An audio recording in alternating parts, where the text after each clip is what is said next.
Hello, this is Zeke with Terrytown RV. Today we're going over the Cedar Creek 377BH. I'm going to walk you through everything, show you how it all works. We'll start off here at the front, your salesman will walk you through hooking everything up to your truck and everything, so that's not something I'll go over. But we'll start down here in your storage compartment. So in here, really it is just a big old storage compartment. Just a bunch of place to put things in here, and then all the rest of the good stuff is accessible through these side doors. Come over here. First thing up here is the leveling panel. So to turn that on, press your power button. Once we get here, we're going to power it on, and essentially what you got to do is just hit auto level, and this is going to level the unit out. Front to back and side to side. It takes about 3 or 4 minutes. If you're walking around inside while it's doing so, it'll take a little bit longer. But other things on this panel, if you were to just hold the front switch right there, that'll raise the front. If you were to hit retract and then hold the front, that's going to lower the front. And if you want to do the left, right, and rear jacks, then you're going to hit the up arrow until you get to the manual level setting. You'll hit enter, and then you can do that retract, left front, the left rear, and the right side from there. When you're ready to leave, you'll hit auto hitch, and that's going to return these jacks to the last place it was before we pressed auto level. So theoretically it should be within a couple inches of where you got off your truck from, so you can be able to hook up quite easily and get on your way. So hopefully that makes sense. Usually we'll go over this with you again in person, because you're going to have to use it to hook up. So if that didn't make sense, don't worry, because we'll go over it on pickup day. Now this is really loud because this is your hydraulic pump, which is working right now because they're moving the jacks. So I'll just close that door for now. But in here we have your internal vacuum hoses right here. That's going to be for the vacuum system, so you can plug those in. Drinking hose, sewer hose, and some power adapters back there. And then in here is your water bay. This one's pretty simple. You're just gonna twist these knobs to correspond to what you're trying to do. So if you have a spigot on the site, you're gonna run your hose and plug it in to the city water connection right here, and then twist your knobs to match this diagram to city water. Right now there's antifreeze in the system, so I'm not gonna change any of the knobs because it's in the winterized mode right now. But if you could just imagine, I'm turning the white down, green left, red up, and blue to the left. Hook into here, turn your water on, that runs water directly to the faucet, sinks, showers, toilets inside. If the campground's pushing high pressure, I'd suggest you get a pressure regulator for the end of your hose. That's going to help you protect yourself from getting your lines blown out by high pressure water. So that's a good thing to have. If you're staying somewhere that does not have direct water hookup on the site, you'll fill up your fresh tank. So you'll twist to power fill tank, and then you'll use the same connection here, turn the water on, that's going to shoot water into your fresh tank. You can watch those tank levels from your screen inside. It's going to show you how full those are. Once it's full, then you're going to change to dry camping and then turn your water pump on, and that's going to draw that water from the fresh tank and pump it to the faucets. Then we have your winterized mode right here. I'll go over that towards the end of the video. This bottom right corner one is your black tank flush, which the black tank is your holding tank for your toilet. So when you're draining the black tank out, you can hook your hose in here, turn the water on, that shoots water into the black tank to help rinse it out. Your tank pulls up here. Pulling them out opens the tanks, pushing them in closes the tanks, and those all come out right here. Again, black tank is the toilet, and then the gray tanks are for sinks and showers. So again, pull out to open, push to close. I like to drain my black first, that way when I drain the gray, it helps to rinse the sewer hose out. You'll just twist the sewer hose onto the end of your sewer drain here and run it to the sewer pit, and then you're good to open those valves up. These knobs here are for your slide outs. So if you were to twist these down to the off position, that cuts off the hydraulic lines to that slide out. Since these are hydraulic, they all go out sort of at the same time. So if you only wanted one specific slide to go out, you could turn all 3 of these off and then leave one on. Or you could do that for a different one. So that's what those are used for. If you just wanted only one slide to move. This red key up here is your battery disconnect. So if you flip this, pulls out, batteries are now cut off. Give it a twist, can't pull it out anymore, batteries are now on. So that's what that's for, just to cut the power off from your batteries. Outside shower area here, hot, cold, little curly hose will plug into there. It's probably sitting inside somewhere. Right here on the right side is your water heater. Before you run water from your fresh tank or from your city water connection, make sure you put your anode rod in. Goes in right here. Tighten it down with a 1 1/16 socket wrench. Once it's in there nice and tight, then you're good to run your water from either your fresh tank or from your city water connection. Once this Once this water's running, this will start to fill up. You'll know it's full once water's coming out of the hot side of the sink. While it's filling though, I like to open the hot tap of my kitchen sink. That way any air pressure that's built up in this as it fills is released. That way we can just turn it on as soon as that water's coming out of the hot side in a smooth stream. This is a gas and electric water heater. The electric switch is tucked in the corner right here. Just always make sure that it's off if your water heater has no water in it, and then the gas switch will be inside. To drain these out, you're going to, so your anode rod would obviously be in, you're going to let this pressure relief off by lifting up on this. That's going to let the pressure off, make sure all your water's shut off so that pressure doesn't come back, and then you just take that anode rod back out with your 1 1/16 socket. Once that is out, it's just going to drain out over the side, and that is how you drain the water heater. Right above here is the 50 amp power supply where that's plugging in. Just a little plug and twist, plop that piece down on top. Furnace exhaust is right here. It does get hot if you're running the furnace, so don't touch that. You could burn yourself. Make sure you don't block it either. That is a fire hazard. And then again, sewer drains down there. Your fresh tank drain is also down here. See if I can squeeze in between these slide outs without falling. So right there, that blue hose sticking out is your fresh tank drain. It's in the open position right now. So that tank is empty. Trying not to slip and fall. It's pretty icy out here. Down here, tires, those will be filled, lug nuts will be checked. You'll be ready for the road as soon as you get here. Take a look down here. We have another blue hose sticking out down there. That's your refrigerator drain. So if you wanted to drain out all the water that's going to the fridge, you can do that from there. There's that little white valve tucked up there. Usually it's labeled on there if it's a push or a pull to open. Once you open that up, that'll allow that water to go out that drain in the back. Venture through the snow back here. Ladder's 250-pound capacity. There is a backup camera prep area up there. If you want to add a backup camera, you can email me back once you receive this video. We can get that tossed on the deal for you, hopefully, and get that installed so that it's ready for you come pickup day.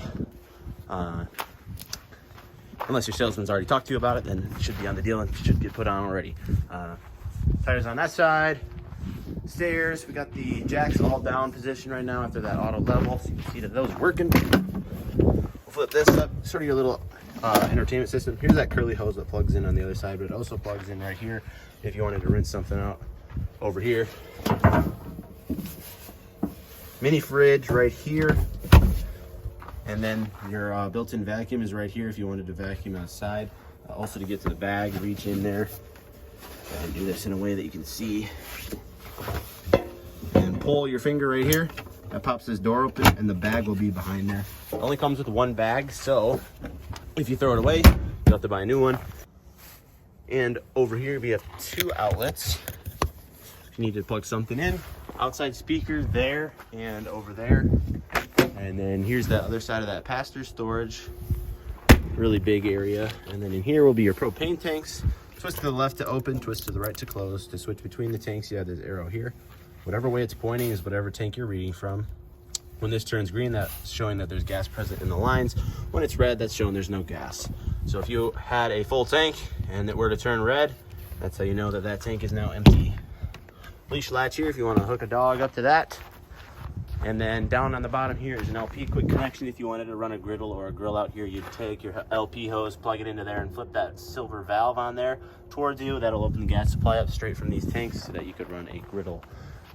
But with all that said, that should be everything for the outside for now, but I'll go over that winterized process later on. It's cold, so I want to get inside. As we walk up, these steps would just fold straight up into the door frame here. Just want to make sure when you're adjusting your leg height that this black metal and the silver metal are flush to adjust the leg height. Down here, you got these silver tabs. Press them in, then you can slide those legs up and down. If you were to forget to make sure that this metal is flush, then sometimes the base of your door will hit the bottom of the stairs and bends the bottom of the door out. You always want to make sure that that's flush. Fire extinguisher right there. In here, we have the dinette. This does extend out. Just pull this. It's a Velcro, so just pull. And then once you get it out, pick it up a little bit and slide it in like that. You have the awning switches right here for this one that goes on the slide out here. I would suggest not to run this awning out if you're not plugged into 50 amp supply. I've heard of people in the past that have them get stuck out when they're not plugged into 50 amp. And right now I'm plugged into 30 amp, I believe. So I'm not gonna run that out and run the risk of it not coming back in. But all you gotta do is hold extend and then hold retract to bring it back in. You have your wind settings here, wind set 1 or wind set 2, to keep that from coming in and out depending on how windy it is outside. Right here we have the chairs. Recline is right there. Just hold it and out it comes.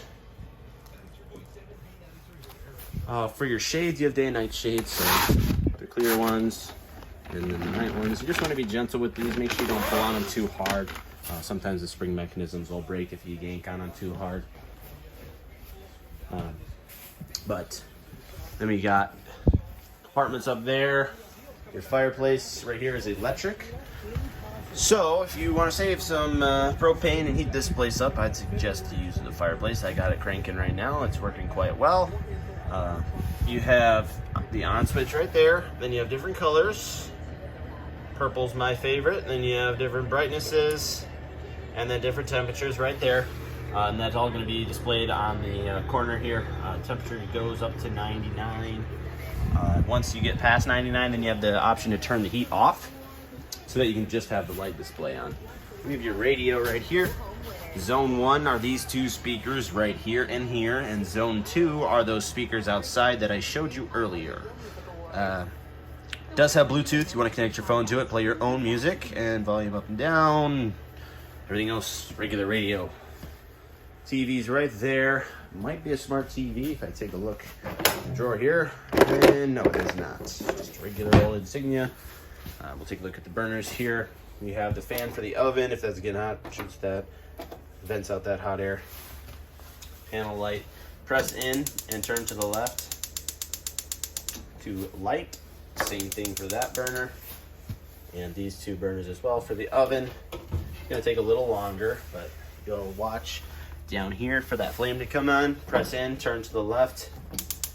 Once you see it light, open it up to whatever temperature you needed. Microwave is pretty self-explanatory. Looks like you got a couple manuals in there for some of your appliances. Typically there's a bit of warranty info, but most of the stuff that manuals and things are now online, so if you want to find those, you can just look it up. And then we have your roll-up sink covers in here just to cover up the sink. Give yourself maybe a little extra counter space. Then we have the refrigerator. This is the fridge door lock. Keep these fridge doors from swinging open. This is the thin Q fridge, probably the nicest fridge in most of the RVs we have here. Just with having this, you want to make sure that you run antifreeze through the fridge lines, which we've done. You can see the pink there. You just can't forget that, because otherwise the fridge lines can freeze up and crack. This does have a filter in it. When you're running antifreeze in your fridge, make sure you take your filter out, because the antifreeze ruins the filters. And you have this special door on here. You have this little button here, so when you press this, that pops the secondary door out. So you can just get to the side of the bins here, or you can get to these a little easier than if you were to open the entire door up. And you got the freezer down here, ice maker. You also have to run ice until you get ice in the ice maker. Usually you just wait for it to get pink, but most of the time if you've gotten it through the water dispenser up top here, you're usually fine. If you take a look here on the sink, we have your keys. Purple keys are for the main door here, and the gray keys are for your compartment doors. And this 751 key will unlock your leveling door. Head into this little office area. We got the couch here. So that's folded into a bed. I'm gonna pop these cushions off, set them aside for now.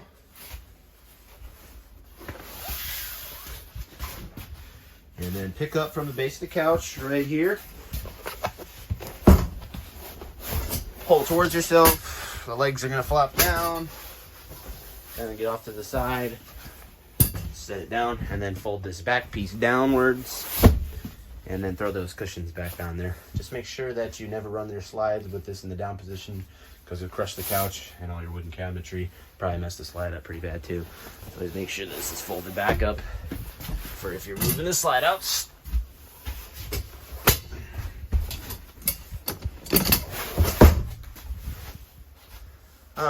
Nothing else really important in here. Just a bunch of storage drawers.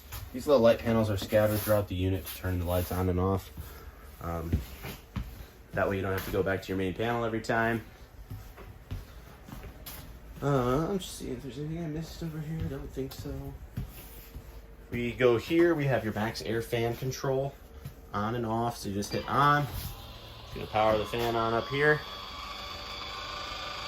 And open the rooftop up. It does have a rain sensor on it, so it should close. If it's raining out, obviously I would still close it myself. I don't trust the rain sensors personally, but they usually work fine. Switch right there does your ceiling fan. So that'll get going. And then over here, we have your solar charge controller. This regulates how much solar is taken in by the panels. So if your batteries are fully charged already, then this knows to not charge them any further. So that's what that's doing. And you have your main panel right here. Tap it to wake it up. We'll start off with the home page. It's kind of all of these pages condensed down into one. So basically the most important stuff just thrown on one screen. This is the only screen that displays your water. So right here, water pump, tap that, turns your pump on to draw from that fresh tank to pump to the faucets. Then you have your tank heaters for if you're camping in the winter time, you'll turn those on. That warms the underbelly, keeps those tanks from freezing. These are all the tank levels. So as they fill, these bars slide up and show the percentages of how full they are.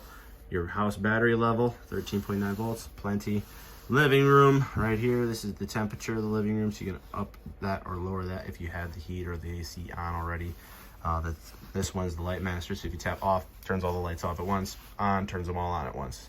And this is the water heater gas switch, so when you flip that on, it's gonna say fault clear and cycle. Just wanna make sure you turn your gas supply on first, and right now I have that gas shut off.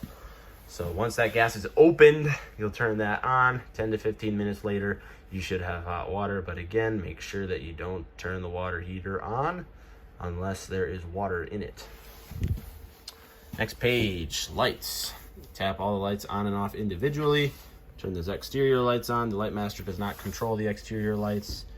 Next is HVAC, essentially your thermostat. So you have your living room area here, and then the front bedroom.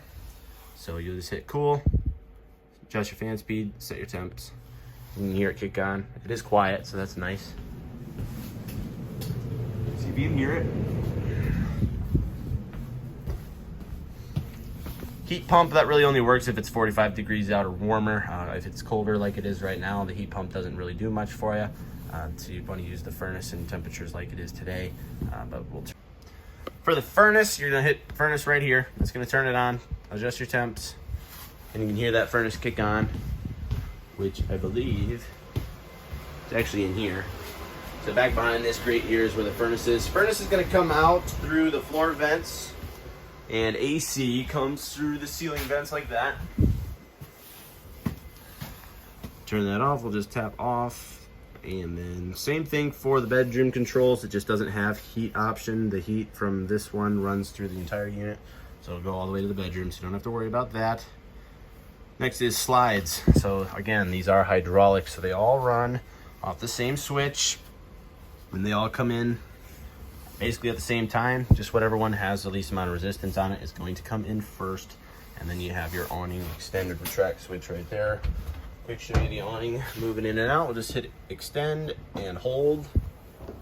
That awning's gonna come out.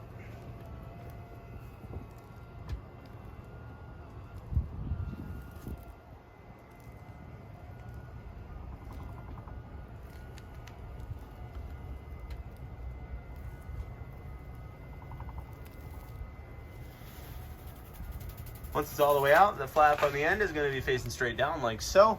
So you know to let go of that button. To pitch the awning, just pull down on the arm like that. That would tip it one way so that the water would run off the side. Usually I do it towards the back because I don't want the puddle at the front, but all personal preference.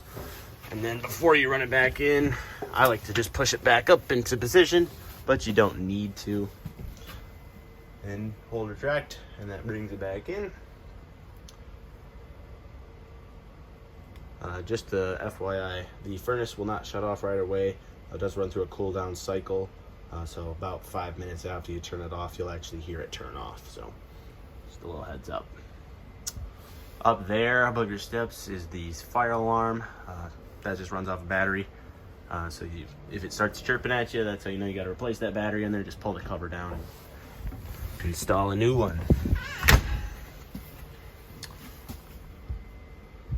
Last page on here is the settings, so you can connect the to the mobile app, so you can do this stuff from your phone. Just click mobile app here, opens this up. You set your pins and download the Vega Touch Mirror app. Then you have network diagnostics. Just going to show you if there's any faults going on right now. We don't have any. That's great. Brightness for the panel. Cleaning mode makes the panel non-responsive for about 20 seconds, so you can wipe it down. Auto dimming is going to adjust the brightness of the screen based on how bright it is in here. Switch panel information, showing you the strength of the connections throughout the unit. Temperature units, change that to Celsius if you wanted to, and then you have your floor plan right there, which doesn't really do anything for you, but just shows you what you got. Down here, breakers, fuses, everything's labeled for you already, so you know what each one does. It is good to take extra fuses with you just in case one were to blow out on you. You don't want to be without the power to something important like your water pump. Down here, carbon monoxide LP gas leak detector. That does draw off the batteries when the unit's not plugged in, so if you want an accurate reading, make sure you take the negative end off your battery. Even flipping your battery disconnect outside is not going to cut the power off to this. It's hardwired for safety regulations, so if you're not going to be staying in this for a little bit, I would take the negative end off your battery. Obviously for winter storage, I'd take the battery out entirely, put it somewhere warmer, throw it on a charger somewhere, keep it from dying out on you. You have the little pedal flip here for the inside vacuum. Flip it up, turn it on, and then you have this one where you can open that up and plug in your vacuum hose so you can vacuum the inside here. As we walk up in here, we've got the loft area. And then in here is the bathroom. For travel, make sure your travel doors, your travel latch is on. This, these glass doors, so you just latch this down like so. You don't want these to slam and shatter on you.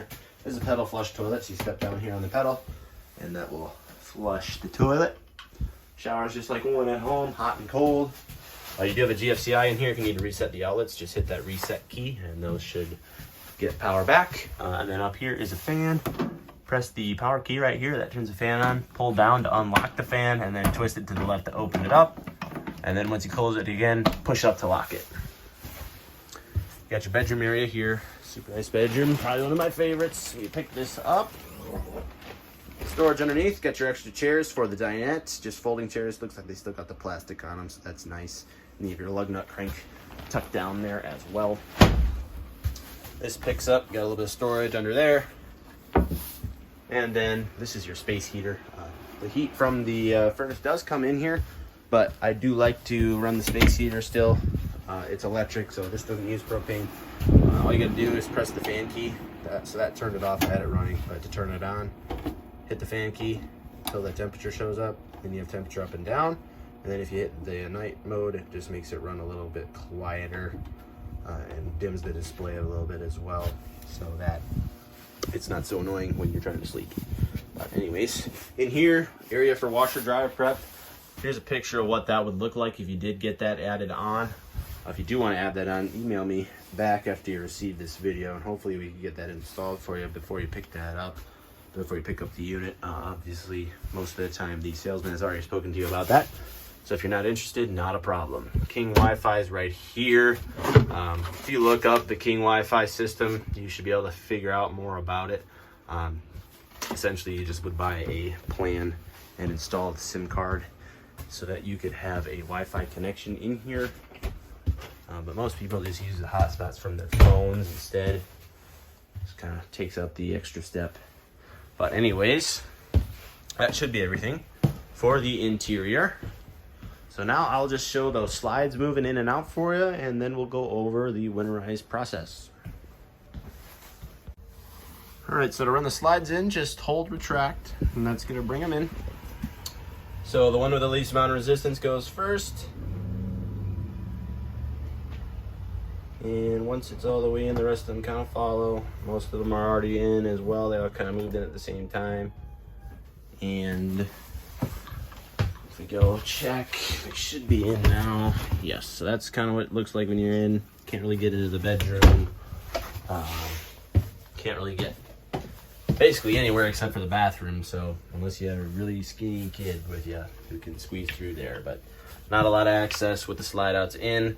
But with all of that said, we will head outside again and go over the winterized process. So to start off, just make sure you've drained your fresh tank out, as well as your black and your grays. Make sure that those are empty. You don't want that stuff freezing, cracking your tanks. Then you're going to come out here and drain the water heater out. So lift up on the pressure relief valve, unscrew the anode rod, and let all that water spill out. Once that's out, come here and turn it to the winterized setting, which it's on right now.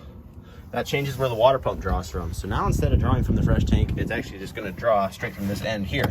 So you attach a hose to this and run it to a jug of antifreeze. Usually I just like to cut the end of hose off. That way it has less space to travel, and then the water pump doesn't have to work as hard. Probably need 5 to 10 gallons for this unit. But once that's in the jug, turn the pump on, starts drawing from that jug and pumping to your faucets. Go faucet to faucet. Open the hot side, run it until it's completely pink coming out of there. Then open up the cold side, run it until it's completely pink coming out of there. And then make sure you got plenty of antifreeze down the drain, and do that at every faucet you have. So sinks, showers, toilet, and then the outside shower and the spigot on the other side as well.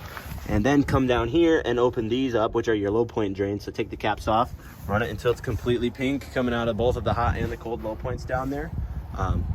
A smooth solid stream, make sure there's no water, no air bubbles anywhere. Once you've done that, you should be all set with winterizing. Just make sure that you run antifreeze through the refrigerator and through the ice maker. And you also have to open up your refrigerator low point drain too, to make sure that you've gotten all the water out of that line as well.